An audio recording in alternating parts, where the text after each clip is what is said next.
जसं ज्ञानेश्वर महाराजांच्या प्रस्थान निघाले त्यावेळेस आमची वारी आहे. तुम्हाला काय अनुभव, तुम्ही एवढे वारकरी घेऊन जाता, एक पुण्याचं काम आहे, तुम्हाला काय वाटतंय? आमचा अनुभव असा आहे, आजपर्यंत आम्ही जी वारी करीत आलो, थकवा काही मागं घरी कंबर वगैरे दुखत होती, पाय दुखत होती. आता इथं वारीमध्ये चालताना कुठलंच दुःख त्या ठिकाणी अशा प्रकारचं वाटत नाही.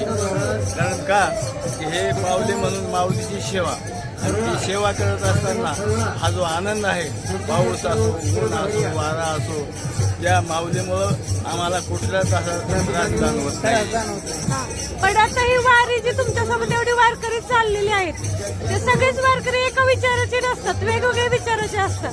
मग एवढे सगळे वारकऱ्यांना सोबत घेऊन जाणं तुम्हाला कठीण वाटतं का? काही कसं वाटतं? काहीच वाटत नाही. प्रत्येक माणसाचा स्वभाव वेगवेगळा आहे. तुम्ही असं, हे असं, हे असं, प्रत्येकाचा स्वभाव वेगवेगळा आहे आणि हा आहे. आणि मग तिथं काही गोष्टी वाटेनं चालत असताना काही घडतात, पण आमची वारकरी अशी समजून घेतात मला.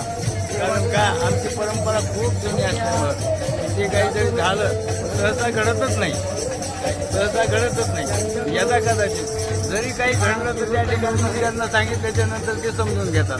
सगळ्यांचं सहकार्य त्या ठिकाणी दिंडीला आहे, वैयक्तिक मला पण आहे. किती वर्ष झालं दिंडी तुम्ही चालवताय?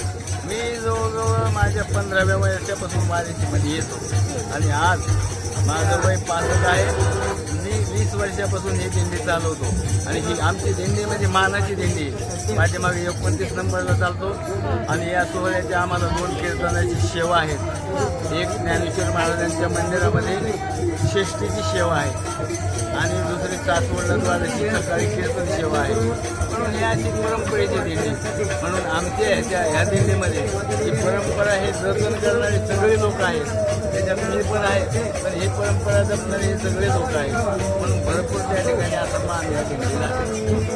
तरुण पिढीने वारीमध्ये येण्यासाठी काय करावं लागेल आपल्याला? कारण तरुण पिढी कमी आहे आपल्याला ना.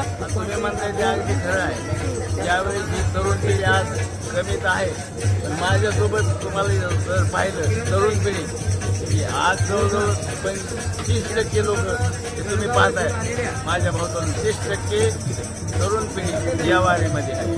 आणि ती तरुण पिढी दिंडीमध्ये सहकार्य करत असताना वारी असं जेवायचं असं, मुलगीचं वाढायचं असं, अगदी मनोभावी ही तरुण पिढी आणि त्याला हे उत्तेजन करण्यासाठी आता ही तरुण पिढी आता वरतीवर बदलत चाललेली आहे. त्या पिढीवर संस्कार कसे करता येतील त्या ठिकाणी आमच्या महाराज मंडळी सगळ्यांना त्या ठिकाणी कर्तव्य आहे.